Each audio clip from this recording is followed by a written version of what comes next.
Assalamualaikum warahmatullahi wabarakatuh. Alhamdulillahirabbil alamin. Wassalatu wassalamu ala asyrafil anbiya'i wal mursalin wa ala alihi washabbihi ajma'in.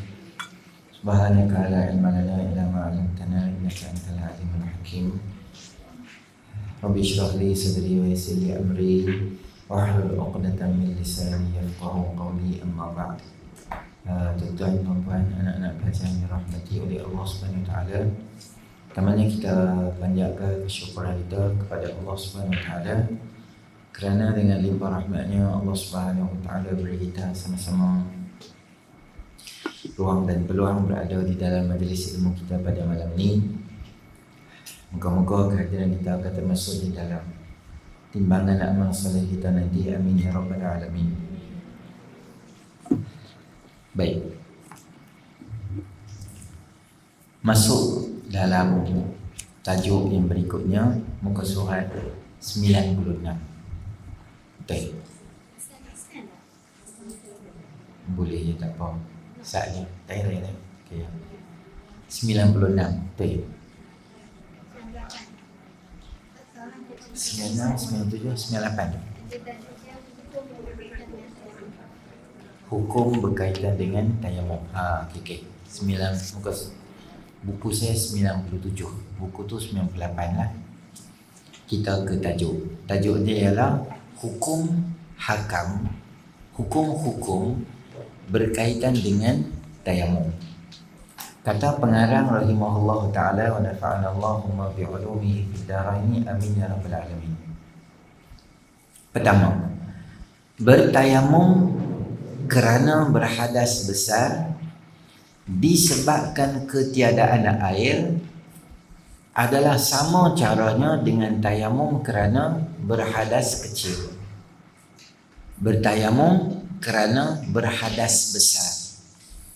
Hadas kecil kita tahulah, bila kita berada dalam keadaan tak ada wudu, maknanya kita berhadas kecil.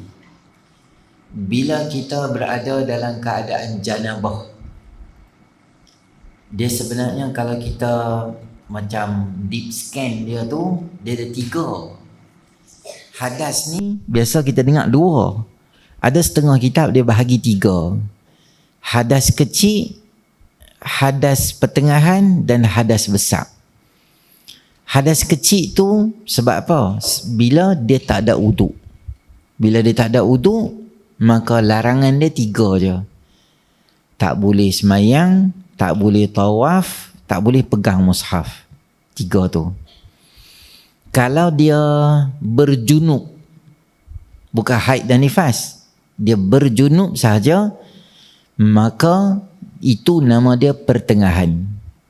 Kerana orang yang berada dalam pertengahan tu ada 5 larangan, tambahan 2 lagi apa dia? Dia tak boleh duduk dalam masjid. Dia sekadar jalan boleh. Yang paling besar sekali adalah haid dan nifas. Kesemua larangan dia ada 8 larangan pada orang yang berhadas besar. Jadi junub tu dia pecah jadilah. Nanti kita main bab berkaitan tu, kita cerita panjang. Bila orang tu berada dalam hadas besar, maknanya selepas daripada haid, selepas daripada nifas, berjunub, dia nak mandi wajib dan sebagainya, maka ayak tak ada. Maka apa dia kena buat? Sama cara dia macam dia berhadas kecil. Maknanya tayamum macam tu jugalah. Muka dan tangan. Tak payah guling atas pasiak. Bubur debu tayamum, dia guling gitu. Itu maknanya tak betul gitu. Muka, tangan, apa jadi pun 2 tu je, tak payah gerak ke tempat lain. Yang kedua, sekali tayamum dibenarkan untuk solat fardu sahaja dan beberapa solat sunat. Contoh saya selalu habaq, sekali sembahyang isyak, tayamum yang sama boleh guna untuk sembahyang tarawih 8 rakaat dan witir. Semua pakai wuduk tu je boleh. Tak payah tayamum pula kerana dia boleh guna untuk sembahyang sunat banyak boleh. Sembahyang fardu satu sahaja boleh. Ketiga, sekali tayamum hanya dibenar untuk satu solat nazar. Jadi kalau kita bernazar, semua benda tu dia akan jadi wajib. Jadi bila dia jadi wajib, maka hukum dia sama macam nombor 2 balik, dia jadi sekali sahaja. Aku nazar esok aku nak sembahyang duha, maka duha tu jadi wajib untuk kita. Apa kita buat? Kita boleh sembahyang duha 2 rakaat yang awal itu pakai tayamum tadi tu. Kemudian kita nak sembahyang hajat pula, maka hajat yang kita nak sembahyang pagi tu pakai wuduk yang sama boleh. Sebab kita nazar tadi nak sembahyang duha, maka semua duha kalau nak sembahyang kena ambil wuduk di tayamum balik, kerana kita dah nazar, dia jadi wajib lah. Apa benda pun lah, dia asal sunat je jadi wajib. Sekali dibenar untuk satu tawaf fardu, tidak sah menghimpunkan tawaf fardu dengan solat sunat dengan satu tayamum. Okey. Berbeza dengan tawaf. Apabila tawaf tu dia satu benda juga, dia benda fardu juga. Tapi kita tak boleh buat yang sunat tu. Sekali yang tawaf wajib tu boleh, nak sembahyang sunat kena tayamum pula sekali lagi. Maksudnya bawa debu duduk tepi masjid tu boleh dah buat, tak apa hujung-hujung tu. Nombor 5, tak sah himpunkan khutbah Jumaat dan solat dengan satu tayamum. Kita hold dulu lah nombor 5 ni. Nanti saya akan cerita pada siri akan datang. Sebab dua-dua tu kira dia macam rukun juga. Bagi tak apa, kita hold dulu. Jika seseorang bertayamum kerana ketiadaan air di tempat yang biasa ada air, kawasan rumah dia tak ada air, jadi dia tayamum. Kemudian dia memperolehi air atau melihatnya sedang dia belum lagi mengerjakan sembahyang, maka batal tayamumnya. Kawasan perumahan kita tak ada air. Bila tak ada air, kita pun tayamum. Salah satu daripada sebab kita kena tayamum adalah tak ada air. Tapi sebelum kita sembahyang ada 2. Sama ada kita melihat air atau air dah ada. Lihat air tu macam mana? Contoh, kita sebelum sembahyang tengok di belakang katil tu ada satu botol mineral. Ada lagi. Betul lah, aku beli dulu. Masa dulu tak ada air tu aku beli. Ada lagi sebotol. Maka tayamum tadi tu batal. Sebab kita dah nampak air dah. Atau saya bagi contoh dulu, nampak lori air mai. YB dah telefon dah, kawasan tu lori mai. Kita bawa Allah, anak kita kriau, mak lori dah sampai. Maka tayamum tadi nama dia batal. Kita kena ambil pakai air, kerana air sudah ada, atau kita melihat air tu dah ada, maka tayamum tadi nama dia BURN, burn. Bila? Selagi tak takbir dan semayang. Dah habis semayang dah, Zuhur pukul 1 semayang dah, 3.30 lori mai, kena ulang? Tak payah ulang dah, sebab kita dah sembahyang. Sekiranya dia sudah masuk mengerjakan semayang, maka batal dan dia wajib berwuduk untuk semayang. Sekiranya dia sudah masuk mengerjakan sembahyang, maka batal tayamumnya dan dia wajib berwuduk untuk sembahyang. Dan bagi orang yang telah selesai sembahyang melalui tayamum di tempat yang demikian, apabila berjumpa dengan air, wajib dia ulang sembahyang, kerana tayamum disebabkan tiada air di tempat yang biasanya ada air adalah nadir. Baik. Kenyataan kedua ni saya agak kurang jelas, kerana dia kata bila dah sembahyang tapi dia suruh ulang balik sembahyang tu. Tengok ayat dia. Sekiranya dia sudah masuk mengerjakan sembahyang.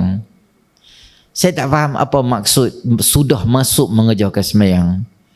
Sebab atas tu dia kata sebelum lagi mengerjakan sembahyang, ni sudah sembahyang. Jadi batal pula. Ini pun hold dulu juga. Nanti saya akan tanya.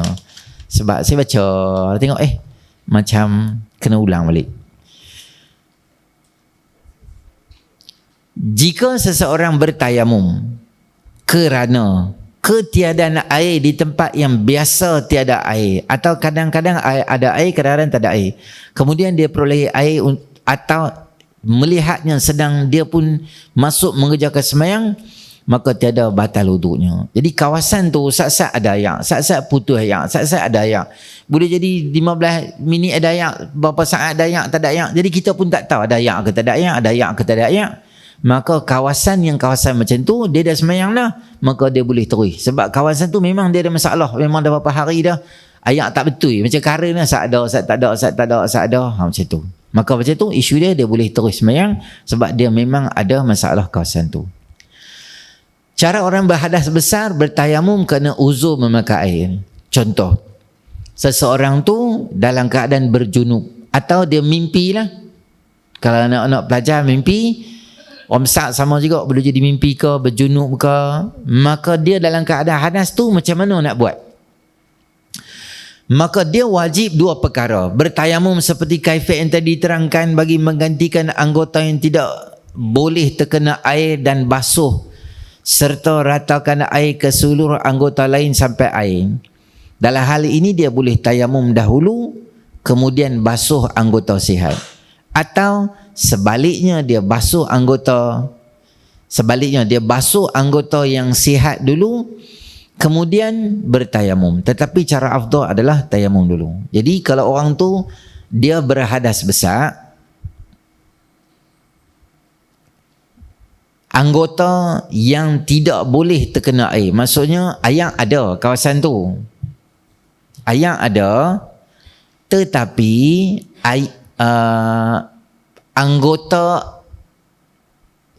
anggota badan dia lah, sebab mandi kan seluruh badan. Jadi ada anggota badan dia berbalut. Contoh kita kata balut dia di paha, atau balut dia tu di lutut, atau balut dia di siku, di mana-mana lokasi badan. Maka apa dia buat? Dia ada dua pilihan. Dia boleh pertama mandi macam biasa dulu. Mana tak boleh kena air? Kawasan ni. Contohlah daripada sini sampai sini kena apa nama dia balut. Maka kawasan mana boleh kena air? Daripada sini sampai sini boleh kena ke air. Macam biasa. Mandi wajib macam biasa. Ni kes ada air tapi ada lokasi tak boleh kena. Mandi macam biasa, selesai dah. Maka lepas tu lap badan dia semua beda. Dia kawasan yang tak boleh ni dia tayamum. Macam mana buat? Kawasan ni ganti, samalah macam tu juga. Buat satu, ambil lagi, buat satu lagi, maka kawasan sini terangkat. Atau tayamum dulu. Tayamum dulu. Maknanya sebelum dia mandi tu, dia tayamum dulu kawasan, dia tayamum dulu muka dengan tangan. Kemudian dia sambung pula mandi. Sambung lah. Mana-mana kawasan boleh kena air, boleh kena air. Kawasan tak boleh kena air tadi, aku dah tayamum tadi dah. Maka dengan berhasil mandi macam tu, ada air tapi tak boleh kena, makanya dia dah hilang janabah dia boleh sembahyang macam biasa. Sama macam satu sembahyang fardu, sama juga macam tadi untuk satu tayamum. Cara orang hadas kecil angkat hadas kerana ada anggota tak boleh kena air. Wajib baginya tayamum ketika sampai pada membasuh anggota yang tak boleh terkena air, kerana menurut tertib. Sekiranya ada dua anggota yang tak boleh terkena air, maka wajib dia tayamum 2 kali. Dan jika ada 3 anggota yang tak boleh terkena air, maka wajib bertayamum 3 kali. Tetapi sekiranya semua keempat-empat anggota tu tak boleh terkena air, maka diwajibkan 1 tayamum sahaja sebagai ganti daripada wuduk. Okey. Selalu kita buat contoh ni satu lokasi je kena. Rukun wuduk ni ada 4. Muka, tangan, kepala, kaki. Andai sekiranya dalam empat rukun wuduk ni ada satu lokasi yang tak boleh kena air, tangan atau tangan saja. Kalau tangan, apa kita buat? Kita tayamum sekali sahaja sebab tangan. Kalau balutan tu dia ada dekat kawasan yang muka dan tangan, maknanya tayamum kita tu 2 kali. Boleh jadi 3 kali bila? Bila ketiga-tiga anggota rukun wuduk tadi tu terpalit dengan masalah berkaitan dengan tayamum. Jadi mudah je lah. Tayamum tadi tu dia tak payah kumuk pasyak, dia tak payah buat tok-tok tu. Sekali je syarat. Kena listibah hadis salah untuk mengharuskan aku sembahyang. Sama juga. Penjelasan. Sekiranya seorang luka di tangan, maka mula-mula hendaklah dia basuh mukanya. Kemudian dia tayamum untuk gantikan basuh muka, basuh tempat luka di tangan. Kemudian itu dia basuh bahagian tangan yang tidak luka. Kemudian dia sapu sebahagian daripada kepala. Atau mula-mulanya hendaklah dia basuh muka. Kemudian dia basuh bahagian tangan yang tidak luka. Kemudian dia tayamum untuk ganti basuh tempat luka di tangan. Kemudian dia menyapu sebahagian daripada kepala. Selepas itu dia meneruskan wuduknya itu sehingga selesai basuh kaki serta 2 buku lali. Sekiranya dia dahulukan tayamum sebagai ganti basuh anggota yang luka itu dengan kemudian dia basuh, maka tidak sah. Dan begitu juga tidak sah jika dia mengemudiankan tayamum sebagai ganti basuh anggota tangan yang luka dengan mendahulukan menyapu sebahagian daripada kepala, maka tiada tertib dalam perbuatan itu. Baik, dia berangkaian dengan penjelasan lanjut. Sekiranya si tayamum luka di tangan dan kaki, maka caranya hendaklah dia membasuh mukanya. Kemudian dia tayamum, hendaklah dia basuh muka. Kemudian dia tayamum. Kemudian dan basuh anggota tangan yang baik dan bertayamum. Kemudian dia sapu sebahagian dari kepala. Kemudian dia tayamum lagi dan membasuh anggota kaki yang baik atau membasuh anggota kaki yang baik bagi yang bertayamum. Okey. Penulis menyebut pada kita bahawa kalaulah muka kita, contoh kita ambil tangan kanan lah, tangan kanan. Jadi dia kata basuh muka macam wuduk macam biasa dulu, selesai dah. Kemudian mana bahagian tangan yang boleh basuh? Basuh dulu dengan air. Kemudian kawasan yang tak boleh ni tayamum di situ. Maksudnya lap muka kita dulu, tayamum muka dengan tangan. Kemudian dah habis tayamum situ, sambung basuh tangan ni pula. Kepala tak balut, boleh basuh kepala macam biasa. Kaki tak balut, basuh kaki macam biasa. Maknanya di mana lokasi kita yang tak boleh kena air, di situ kita ganti dengan tayamum. Berbeza dengan mandi tadi, kita boleh buat awal dan depan. Kerana mandi dia tak terlibat dengan tertib. Jadi mandi kita boleh mandi mana-mana pun. Kalau wuduk dia terlibat dengan tertib. Hukum sembahyang orang yang berbalut tangan. Hukumnya 2. Wajib diulang setelah sembuh, tak wajib diulang. Ada kita sembahyang semua dah, ayat tayamum semua selesai dah. Tapi ada situasi kita kena ulang balik sembahyang kita. Kena ulang. Mari kita tengok macam mana sekiranya kena ulang sembahyang tu. Sekiranya balutan itu pada anggota tayamum. Pertama. Kedua, sekiranya balutan itu pada anggota wuduk bukan pada anggota tayamum. Sedangkan balutan pada bahagian anggota yang baik melebihi daripada kadar yang diperlukan untuk mengemaskan balutan. Pembalutan itu tidak dikira sama ada ianya dibalut dalam keadaan suci atau berhadas.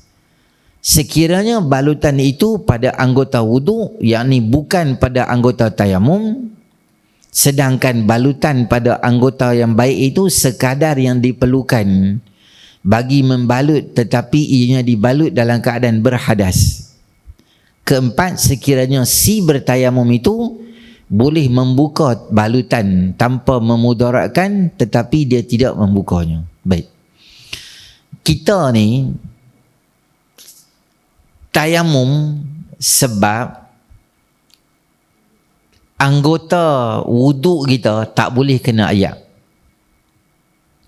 Kemudian kita tayamum.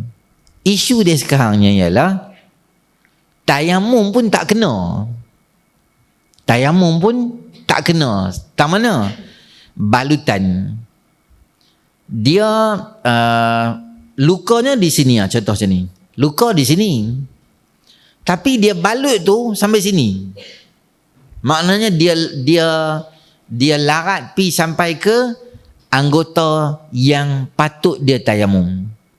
Jadi anggota sini sebenarnya dia tak payah balut pun tak apa. Dia balut tu terlajak sampai di sini. Kalau balutan tu terlajak sampai ke sini, maka situasi sembahyang dia tu sah, tak ada masalah.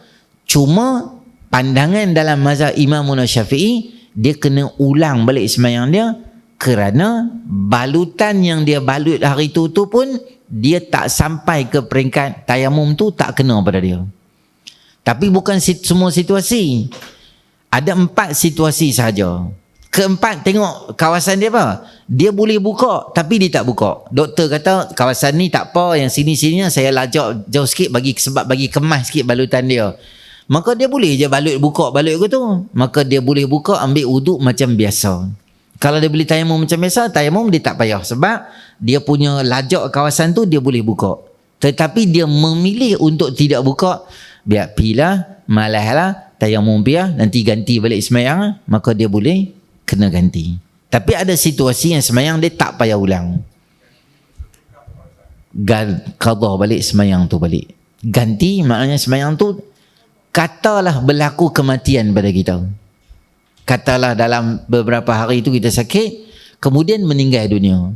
Maka sembahyang kita yang walaupun ada kekurangan dan sedikit kekurangan lah sembahyang kita tu, diterima oleh Allah Subhanahu Wa Taala kerana kesungguhan kita nak sembahyang juga walaupun dalam keadaan susah. Tapi saya harap siapa saja sembahyang dalam keadaan yang dia lebih susah daripada biasa, dia dapatlah pahala tu sekadar kesusahan dia.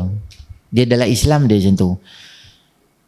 Dalam dunia, katalah kita ni nak pergi kerja, pagi hujan, lepas tu motor kita tak ada angin, tayar pecah lah, lepas tu dengan basah, dengan tunggu kawan mari repair motor, masuk kerja pukul 9, 10.30 dengan basah lencun masuk kerja.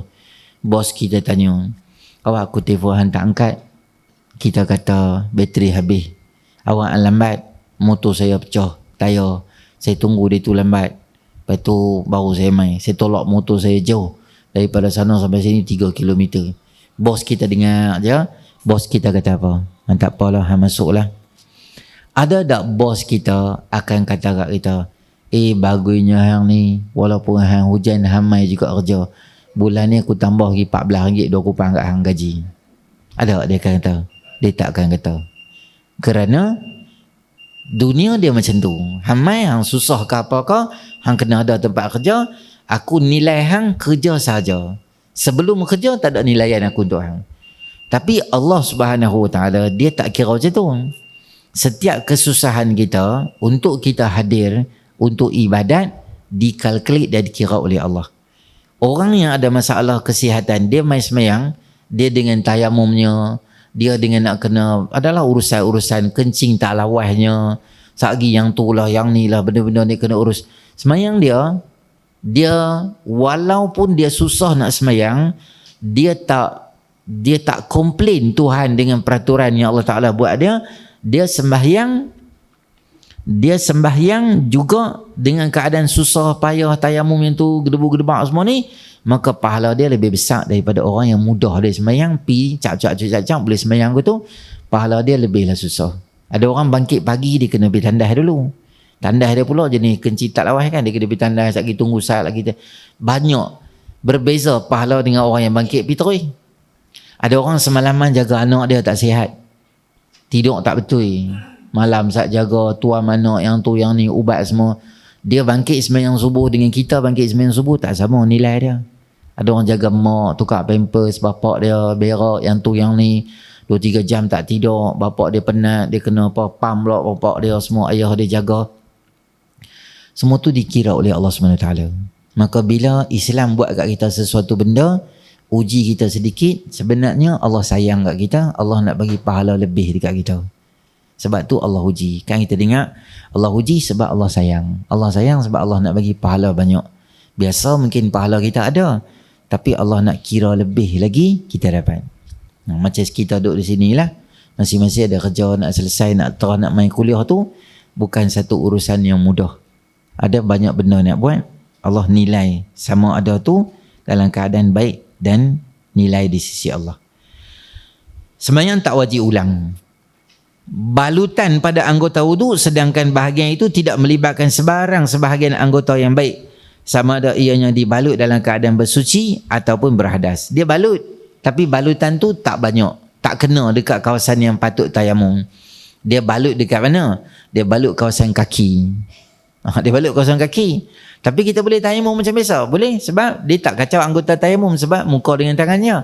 Yang balut itu adalah bahagian kaki. Jadi kaki tak kena mengena dengan tayamum. Maka dia boleh tayamum macam biasa, dan dia tak payah ulang sembahyang dia balik, sebab balutan tu tak ganggu tayamum. Sekiranya balutan pada anggota wudu, sedangkan pembalut itu hanya melibatkan anggota yang baik, sekadar diperlukan sahaja, dan ianya dibalut dalam keadaan suci. Kalaulah dia dibalut dalam keadaan suci, biasanya dibalut dalam keadaan suci lah. Balutan itu pada anggota wudu, sedang pembalutan itu hanya melibatkan anggota yang baik sahaja. Anggota yang baik maknanya, tadi kita bagi contoh, anggota tu yang dibalut tak melibatkan anggota tayamum, muka dengan tangan. Yang balutan tu kena dekat kaki. Yang nombor 2, dia balut tapi dia tak ganggu kawasan wuduk dia tu, kawasan tayamum. Dia balut, katalah bahu di sini patah, dia balut betul-betul sampai sini saja. Maka anggota tangan tak kacau, anggota muka pun tak kacau. 2 isu. Satu, bukan anggota wuduk, yang bukan anggota tayamum. Satu lagi, balutan tu sampai di tempat yang perlu sahaja, tempat tak perlu dia tak balut. Baik. Jadi daripada awal sampai ke muka surat 102, 103 ni, kita belajar bab berkaitan dengan tayamum, suci, hukum, hakam. Semua tu tujuan dia apa? Tujuan dia untuk sampai ke muka surat ni, waktu sembahyang. Kita punya fokus kita adalah sembahyang. Sebab kitab kita nama dia fiqh solat. Makna sebelum hang sembahyang, hang kena selesai dulu masalah haid, masalah nifas, mandi wajib, kencing tak lawas, istihadah, semua-semua bab berkaitan dengan darah itu segala mak nikah kena selesai dulu, barulah boleh main bab sembahyang. Orang kata lambat lah ustaz, kita mengaji bab sembahyang dululah. Rugi. Sebab apa? Sebab sembahyang kita boleh jadi tak sah. Bila kita ada isu-isu yang teknikal yang kita tak tahu, maka sembahyang kita boleh jadi tak sah. Rugi kita. Padahal benda tu benda yang kita boleh buat dengan mudah. Sebelum kita menunaikan fardu sembahyang 5 waktu, kita wajib mengetahui dengan pasti bahawa masuk waktu telah masuk. Kerana masuk waktu tu menjadi syarat sah sembahyang. Baik. Antara syarat sah, dia apa beza syarat sah dengan rukun? Syarat sah tu adalah perkara-perkara yang berlaku di luar solat. Adapun rukun adalah benda-benda yang berlaku di dalam solat. Contoh apa? Sebelum kita semayang, kita kena selesai masalah apa? Tutup aurat. Tutup aurat termasuk dalam perkara yang menyebabkan syarat sah semayang. Nombor 2, mengetahui waktu semayang. Syarat sah sebab sebelum semayang. Mengetahui arah kiblat. Sebab apa? Sebelum semayang kita kena selesai isu ni. Kerana perkara tu sebelum semayang. Adapun benda-benda yang melibatkan rukun, maknanya benda tu dalam semayang. Takbiratul ihram, rukun qauli, rukun fi'li, rukun qalbi, rukun, sujud, bacaan. Semua tu di antara alif sampai ra, takbir Allahu Akbar dengan Assalamualaikum. Perkara semua dalam semayang ni nama dia rukun sain, rukun solat. Adapun syarat sah adalah perkara yang sebelum daripada semayang. Jadi antara syarat sah semayang ni adalah kita kena tahu masuknya waktu solat. Sama ada takwim kita bunyi, okey, soalan timbul, Ustaz, boleh tak kami semayang apabila bunyi tidididit, tidididit, tidididit, tidididit, bunyi jam tu? Boleh tak kami semayang? Padahal tak azan lagi. Ni cek depan ni. Ni lah. Dia berada di alam malakut yang tinggi. Tak azan boleh tak semayang? Tapi dah bunyi dah. Okey, tak apa. Dia macam take your time dulu. Ni yang belakang ni. Tak tanya lagi hampa kan, hampa enjoy hari ni ya. Cek pakai spek nama apa? Fawaz, YB. Bukan. Fawaz sekarang ni masuk waktu semayang. Bunyi jam lah. Contohnya isyak, jangan isyak, kita ambil asar 4.25. 4.25 masuk waktu. Tetapi masjid berhampiran kita tak azan lagi. Fawaz dah lambat dah sebab mak kata nak cepat. Bolehkah Fawaz solat walaupun tak dengar azan di masjid? 17 saat dari sekarang.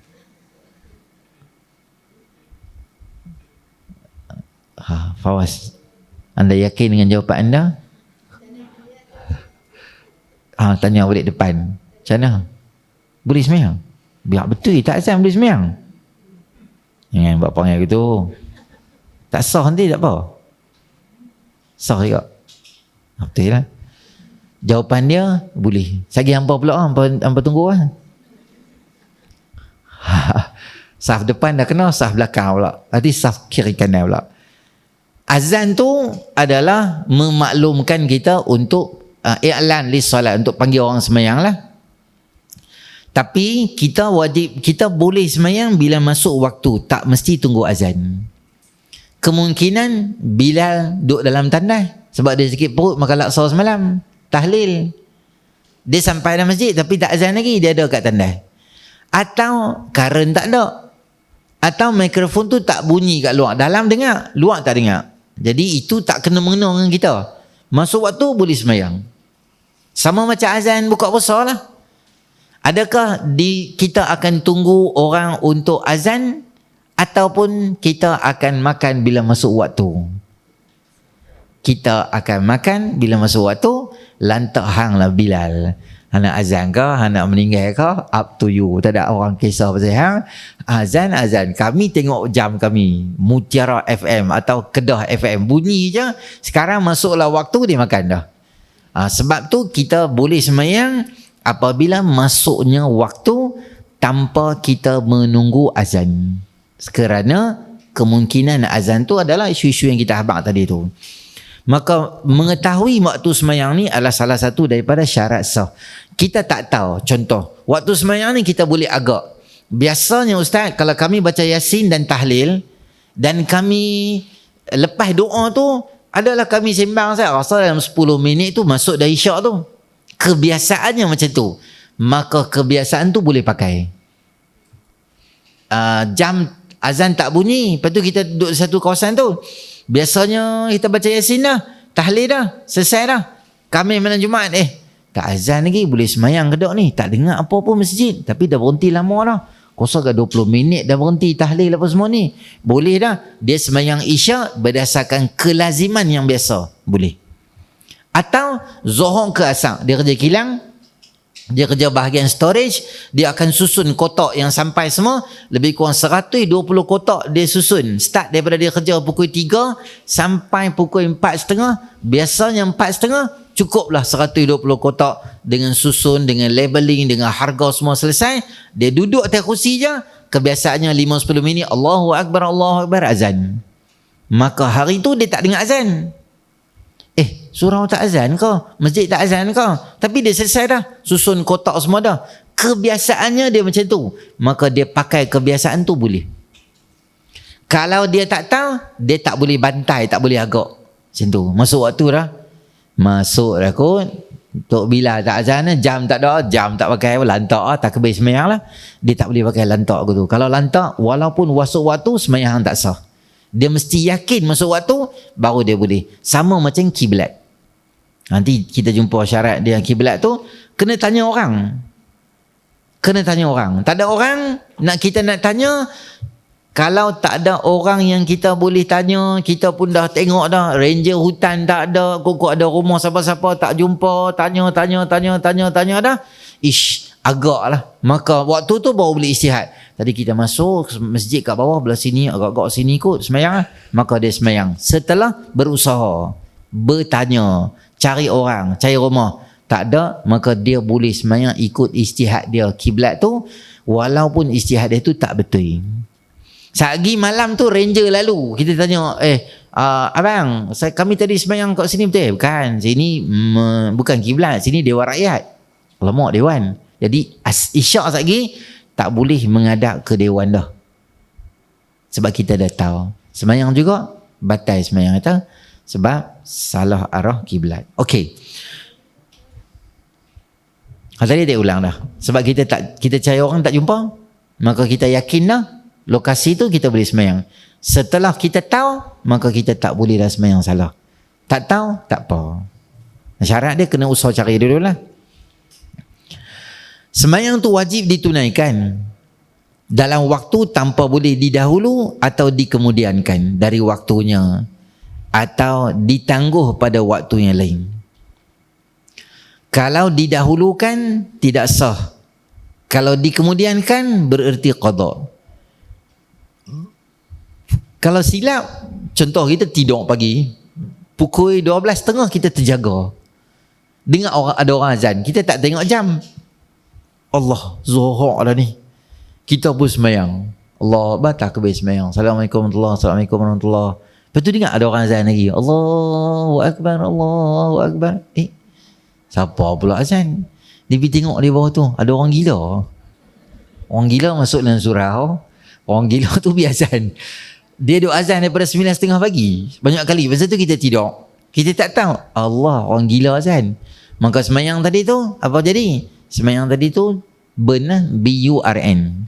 Jadi hang kena tunggu lagi 1.30 masuk Zuhur, kena semayang balik. Semayang tadi tu jadi apa? Maka semayang tadi, kalau dulu-dulu zaman kita pok ye naik motor Vespa bawa markah dulu kan, kalau tak semayang, ada satu semayang yang kita qada dulu, maka kita boleh ambil semayang Zuhur tu, masuk dalam calculation kita, boleh potong satu Zuhur kita dah semayang satu Zuhur, jadi qada. Tak Ustaz, saya memang daripada beranak memang jadi wali Allah, tak pernah tinggal semayang. Macam mereka ni tak tinggal semayang. Hampa dah tinggal semayang? Ada lah masa beranak tu kan. Beranak tak semayang lagi. Semayang tu dia dapat, semayang tu fardu, tapi dikira pahala macam semayang sunat kita buat. Jadi semayang tu tak sia-sia lah. Itu kalau tak tahu siapa azan. Kalau memang dia tu kerja duk gila duk azan, hampa pergi habaq lah kat dia, kuncilah surau tu, dia main gila azan. Saya orang silap semayang. Jadi dahulu tak sah, kemudian pun tak sah. Dan perbuatan demikian adalah meluputkan waktu semayang secara tunai. Perbuatan itu dikesengaja tanpa uzur adalah berdosa besar. Maksudnya saja-saja maghrib ke apa? Maghrib pukul 7 ke 7. Kita mayang bila 6.45, Tuhan Maha Pengasih Maha Penyayang. Aku tak dana, aku kelang kabut dah ni, semayang awal lah. Tuhan berjanji aku semayang, Tuhan yang tu nak buat kira pula, dia buat sembang macam merepek gitu. Maka berdosa besar. Dia macam tinggal semayang kat lah, dia main-main dengan peraturan. Jadi waktu semayang dia macam ni. Bermula waktu daripada gelincir matahari dari tengah-tengah langit hingga jadilah bayang satu benda itu kelihatan lebih panjang selain daripada waktu rembang. Okey. Katalah, Ustaz, tak payah belajar lah bab waktu semayang ni awak. Kami kan ada takwim, kami kan ada jam kiblat dengan jam waktu semayang sekarang ni, kami dah beli dah. Ataupun kat rumah kita kan ada takwim, pejabat mufti kan dah buat, pejabat falak semua duk kalut buat apa. Ya, apabila kita kat rumah, tak apalah. Kalau kita duduk di luar, macam isu sahabat-sahabat dan saudara kita di Palestin tu, waktu semayang dia boleh tahu lagi lah. Kalau kita pergi ke hutan, kalau kita pergi ke tepi pantai, jam tak ada, macam mana kita nak tahu? Zuhur ni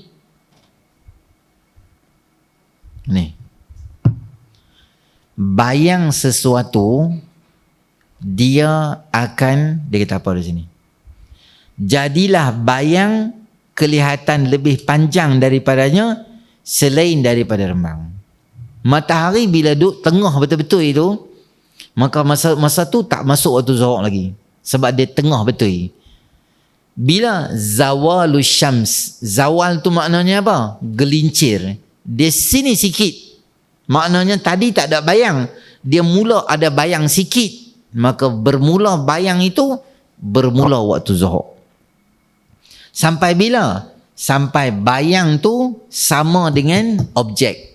Ikutlah, kita boleh cucuk kayu kat pantai, boleh ambil air mineral ke, botol apa-apa ke, air tin ke, letak tu ya, sama je. Kalau bayang benda tu di sini, di sini, di sini, panjang dia panjang mana? Botol yang ni panjang sampai sini. Maknanya daripada sini sampai sini, itulah waktu sembahyang zuhur. Ada sampai dia belum terkeluar tu, kita boleh sembahyang lagi. Sebab bayang sama dengan objek. Sini. Asar bermula setelah habis waktu zuhur, iaitu jadilah bayang kelihatan lebih panjang daripadanya. Sini kan, ambil tanda, buat gitu. Ini zuhur, habis zuhur. Maksudnya habis zuhur je, start asar. Bila start asar? Bila bayang sesuatu benda lebih sekali ganda daripada dia. Maksudnya matahari duk mula turun dah. Matahari mula turun. Matahari mula turun. Handset duk buat live pula. Kalau ada handset boleh tunjuklah contoh yang kita sendiri buat lah. Matahari tu bila dia turun, bila matahari ke bawah, maknanya bayang tu dia makin lama makin panjang, makin lama makin panjang. Kalau dia 2 kali ganda, ni satu, ni satu, maksudnya dia ada kat fasa kedua. Fasa kedua tu maksudnya masuk waktu asar. Masuk waktu asar. Anggaran agak-agak macam tu boleh. Kita agak-agak lah. Okey, waktu ni ikut ukuran masih ada sembahyang waktu, boleh sembahyang lagi. Agak-agak tu maksudnya janganlah gelap dah, zuhur boleh sembahyang lagi kot. Tu tak apa cerdik sangat. Sebenarnya waktu tu dah lebih 2-3 minit dah. Tak apa, dimaafkan. Sebab kita berada di kawasan yang kita tak tahu, nak tanya agak-agak gambaran. Bila dah mai dah gelap di ufuk matahari tu, itu tak boleh sembahyang lah, maghrib dah. Daripada bayang hingga terbenamnya seluruh bulatan matahari. Maknanya sampai matahari tu dia hilang. Daripada bayang. Dan nombor 2, matahari tu dia hilang. Matahari ni. Ni dia hilang. Habis. Bila habis matahari tu, maknanya masuklah waktu maghrib. Bila? Apabila tenggelam seluruh bulatan matahari hingga hilang cahaya merah syafaq ahmar di ufuk barat. Bila matahari tu dah mai oren, pernah tengok matahari jadi oren suasana dekat maghrib kan? Biasa color apa? kat pantai, kalau merah, oren, kuning, jingga, dia macam gabung-gabung macam tu kan. Waktu-waktu senja macam tu, waktu tu jangan berada di luar rumah. Fa inna syaitana yantashiru hina izin idza kana junuhul laili aw amsaitum fakuffu sibyanakum. Apabila hampa berada di waktu senja dekat-dekat maghrib ni, jangan biar anak-anak hampa ada di luar rumah. Ingat ada orang tua selalu pesan. Sebenarnya bukan orang tua. Orang tua tu ada mengaji, ada schoolnya orang tua. Mereka bagus. Mereka mengaji hadis. Jangan duduk luar. Anak-anak, hampa duduk kat luar buat apa? Dekat maghrib dah main masuk. Tu orang tua mengaji hadis. Ada je di pertengahkan. Katakan. Sebenarnya tu hadis itu. Fa inna syaitana yantashiru hina izin. Kerana waktu tu waktu syaitan berkeliaran. Kita main surau, main masjid tak apa. Tanpa sebarang sebab duduk luar rumah, biskut Jacob duduk cicah ni apa, kopi O time-time tu, time masuk rumah. Masuk rumah buat apa? Siap pergi sembang maghrib lah. Bukan layan drama begitu je. Tu kena abang lah. Masuk rumah, dia tak pergi sembang, layan drama. Ke-8 baru sembahyang. Tu tak kena. Waktu maghrib maknanya waktu dah mula gelap dah. Isyak waktunya mulai daripada hilang cahaya merah di ufuk barat hinggalah terbit fajar sadiq. Isyak ni bila? Maknanya totally dah gelap langsung dah. Maghrib ni dia ada lagi cahaya-cahaya di ufuk tu, dia masih ada cahaya tu masa kita sembahyang maghrib. On the way nak pergi sembahyang maghrib tu kita nampak lagi cahaya dia. Tapi bila totally dah gelap dah, dia dah masuk waktu isyak. Subuh mulai daripada terbit fajar sadiq hingga terbit matahari. Kini untuk mengetahui waktu sembahyang adalah mudah kerana sudah ada jam, ada takwim, surat khabar. Surat khabar ni lama lah. Kitab bila ni. Cetakan dia. Edisi Rumi 2010. Tak lama mana pun, 2010 je. Sat je dunia berubah. Surat khabar pun kita hanya boleh tanya khabar ya. Tak tahu apa jadi dah dia. Yang mencatat waktu sembahyang malah dapat diketahui pula melalui beduk atau azan di masjid dan di surau, di siaran radio, di TV. Semua ni apabila kita duduk di rumah lah. Bila kita duduk dekat lokasi yang tak ada akses ke benda-benda ni, atau telefon kita handset tak fungsi, bateri tak ada apa-apa. Jadi kita dapat anggaran waktu ni dah masuk sembahyang ke belum. Macam saya abang tadi lah.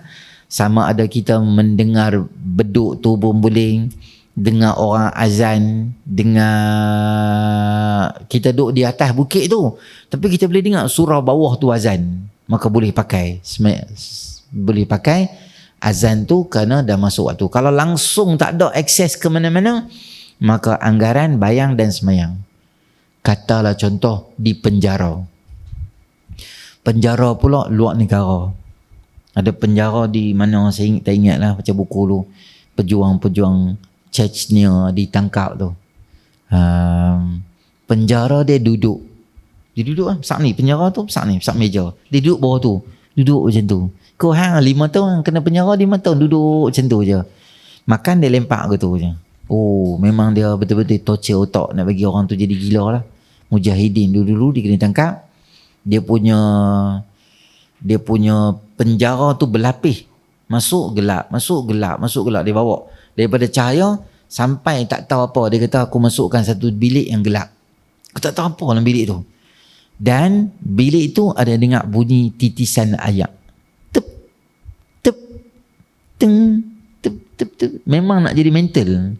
Bilik gelap, tak tahu apa ada kat bawah apa semua tak tahu. Tandai ke ayat ke apa ke. Makanan dia akan buka.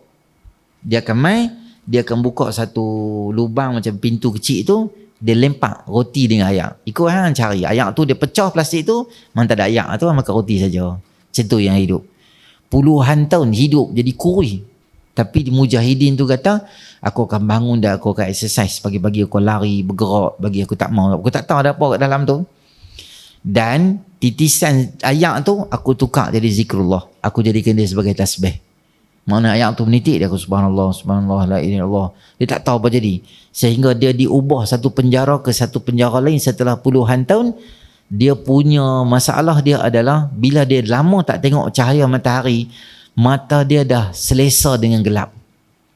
Bila dia dibawa keluar, Cahaya matahari tu memancar macam nak koyak mata aku, dia kata. Aku tak boleh buka mata tu, aku tak boleh buka. Sebab aku tak pernah tengok matahari tu. Aku ambil masa nak bagi selesa aku dengan matahari. Aku terpaksa tutup mata, orang bawa aku jalan pergi mana aku tak tahu. Mujahidin dulu untuk Islam dia kena teruk macam tu. Hari ni kita banyak lah, senang lah kan. Duduk pun relax pun ada aircon gitu lah. Kata aircon tak berfungsi satu hari, marah aircon pun tak ada apa semua. Pasal aircon ni, sebab kebiasaannya orang yang hidup dalam selesa ni dia akan jadi manja lah. Biasanya orang yang hidup dalam keadaan susah tu dia akan jadi strong lah, akan jadi kuat lah. Contohnya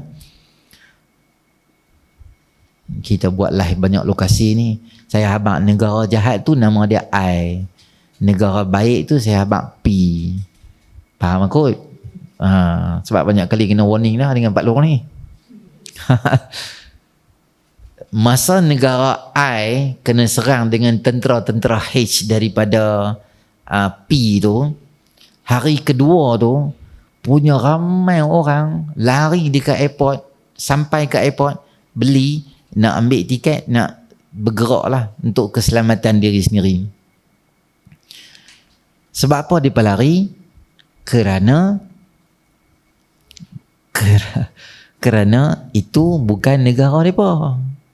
Jadi dia tak kisah nak serang ke, nak perang ke. Ambil pasal ya, janji aku nak selamat aku, keluarga aku, tok aku, nenek aku semua, kami belah gitu. Nak bakar rumah tu bukan rumah aku. Table top tu bukan aku yang buat. Awning tu aku bukan aku buat. Aku pergi berdiri depan rumah orang pi, aku terajang mereka, aku ambil rumah mereka. Nak ambil balik, ambil lah, aku tak kisah gitu pun. Tetapi beza dengan negara-negara yang nama dia adalah penduduk P tu. Saya ingat dulu, once upon a time dulu lah, ada TV3 P buat liputan dekat negara P lama dulu lah. Dia tanya kat budak tu baru darjah 3, darjah 4 tu, budak perempuan, comel, mata biru, comel tapi comot lah, perang kan, muka macam tu, rambut berlemuih, tapi dia comel. Pengacara tu kata kat dia, mau dah aku bawa hang balik negara aku bagi hang duduk elok-elok, mandi duduk dengan aku lah, aku jadi hang nak angkat lah molek aku. Budak perempuan tu darjah 3-4 macam tu lah, dia hentak kaki dia dekat lantai tu, muka garang semangat. Dia kata, mak aku mati syahid di sini dan aku tengok mak aku mati. Bapa aku mati syahid, aku tengok bapa aku mati. Kakak, abang, adik-beradik, pakcik aku semua mati di sini. Hang nak bawa aku pi negara hang, nak tinggal negara aku di sini, aku takkan sekali-kali bergenjok. Tapi dia hentak kaki setiap kali dia cakap tu. Hang tinggal kamera hang, tinggal semua barang, hang duduk dengan aku, hang pejuang untuk negara aku, hang Islam kan? Biru muka pengacara tu. Dia ada ingat nak bawa dia kidnap dia ni, dia ni pula semangat gitu. Tu kata, sebab ada orang kata, apalah tentera H ni tak guna, kalau bahasa kasar, apalah hampa ni gadai pungkok pi perang, pi serang buat apa? Duk elok-elok sudah lah kan. Dia diam. Saya tanya lah, kita ni mengetahui apa hal yang berlaku di negara dia ke? Dia lebih tahu dengan apa yang berlaku di negara dia? Dia lebih tahu apa yang berlaku. Sebab puak-puak I ni bila dia diam je, dia bukan diam saja, dia ada benda. Anak kita, cucu kita, umur 2 tahun, 3 tahun, dia duduk main depan mata kita kan. Tapi kita tengok, perasaan semua orang tengok TV, dia tak ada. Mana dia ni? Ada tu. Pergi tengok dia buat apa. Tengok tu. Dia ambil bag make up mak dia. Dia make up kat dia tak satu dah. Dia conteng di dinding. Kalau lipstick tu murah tak apa, 1,450, mak dia berguling nangis lalu. Ada projek dia tu, main apa, sabun basuh lah apa, ambil periuk mangkuk apa semua, dia main barang-barang mak dia. Dia diam tu dia cerita.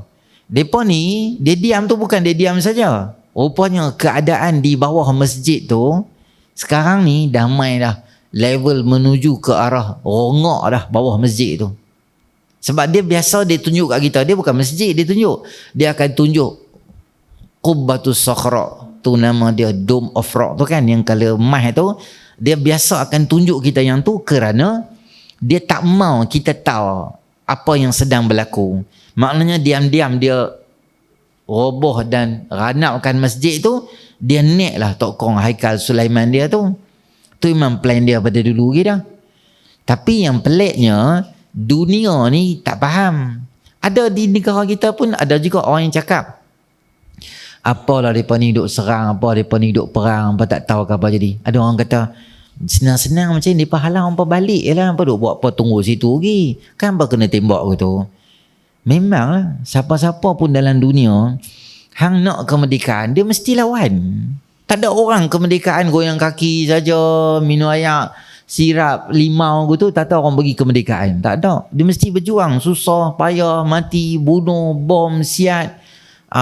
Itu biasa. Kita pun ada pejuang kemerdekaan. Kita ada Tok Janggut lah, kita ada Mak Kilau lah, kita ada Datuk Bahaman lah, macam-macam lah. Sebab apa? Sebab ni nama dia pejuang. Kena buang daerah, kena gantung depan orang, ditakutkan orang. Semua tu nilai untuk dapat kemerdekaan. Jadi orang-orang P ni dia berjuang tu sebab tu negara dia, sebab tu tanah air dia. Saya bagi analogi senang lah. Kita pergi parking kereta di Maidin, Paik Buntak contoh. Lepas kita parking, kita pergi beli barang. Beli barang balik mai, buka bonet, isi barang.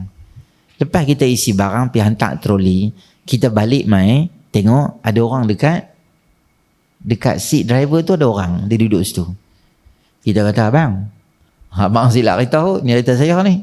Dia kata tak, ni kereta aku. Dia dah.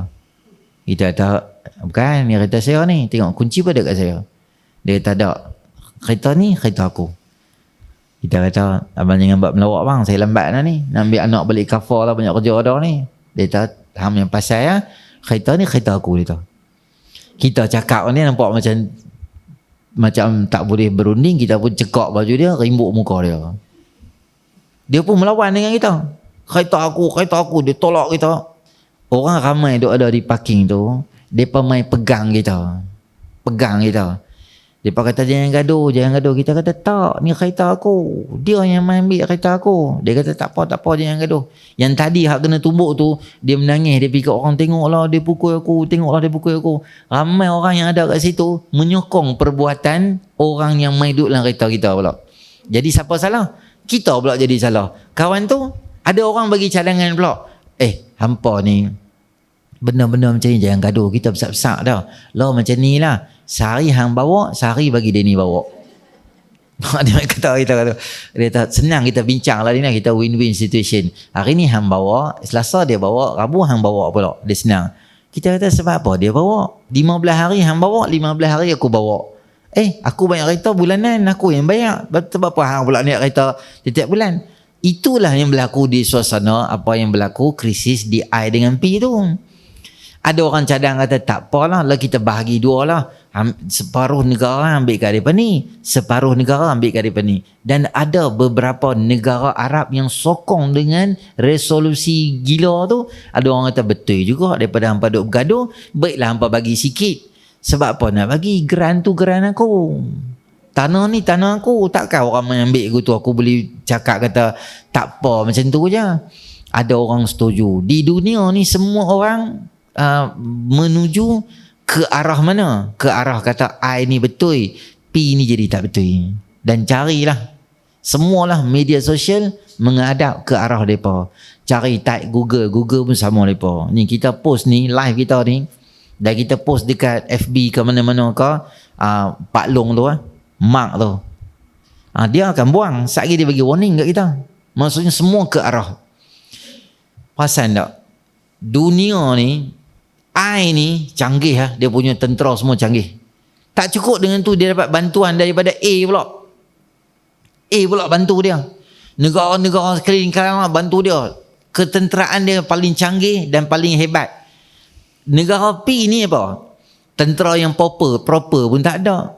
Gaduh, makcik-makcik gaduh pakai batu, pakai kayu. Hampir 75 tahun tak boleh ambil lagi negara. Padahal hang hebat dah. Lawan dengan orang biasa. Allah tak izin lagi untuk mereka ni ambil negara tu secara sepenuhnya. Itulah yang berlaku sekarang dekat dunia mereka tu. Jadi kita bila tak tahu apa-apa kes, kita janganlah memandai-mandai. Kita kata apalah H ni duk perang orang. Yalah H kan tentera. Tentera mestilah perang. Takkan tentera duduk saja masak nasi gitu, makan ikan goreng saja gitu. Perang biasa. Sebab peperangan itu satu benda yang biasa untuk mencapai kemerdekaan nyawa. Cuma sedihnya apabila dunia-dunia Arab tu tidak bersama. Sebab dia warning lah. Kalau hampa bantu, kami akan sekat ekonomi hampa. Kalau hampa bantu, sekat itu. Baik, nanti kita akan tengok pembahagian utama waktu semayang. Jadi waktu ni waktu semayang ni nama dia muwassa'. Muwassa' ni maknanya apa? Waktu dia anjal. Dia ada 5 waktu. Waktu tu kita boleh semayang dalam 5 waktu tu. Jadi ada waktu yang nama dia waktu afdal, waktu ikhtiar, waktu uzur, waktu haram, waktu mana yang kita boleh semayang, waktu mana semayang sah. Cuma setiap semayang yang kita semayang tu adalah nilai-nilai pahala ganjaran. Semayang awal dapat pahala. Semayang lagi 3-4 saat nak habis waktu, macam mana keadaan nilai semayang kita? Nanti kita akan bincang. Juga kita akan tengok waktu-waktu yang diharamkan semayang sunat. Waktu yang diharamkan tu waktu seperti berikut. Syarat wajib semayang. Maksudnya ada masuk bab semayang dah. Yang serius, perbincangan yang serius bab berkaitan dengan sembahyang. Baik, insyaAllah nanti kita jumpa dalam siri akan datang nanti, insyaAllah.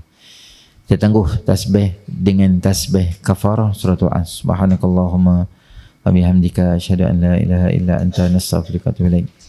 Wal 'asr innal insana lafi khusr illa allazina amanu wa 'amilus solihati wa tawassaw bil haqqi wa tawassaw bis sabr. Subhana rabbika rabbil izzati amma yasifun wa salamun 'alal mursalin walhamdulillahi rabbil alamin.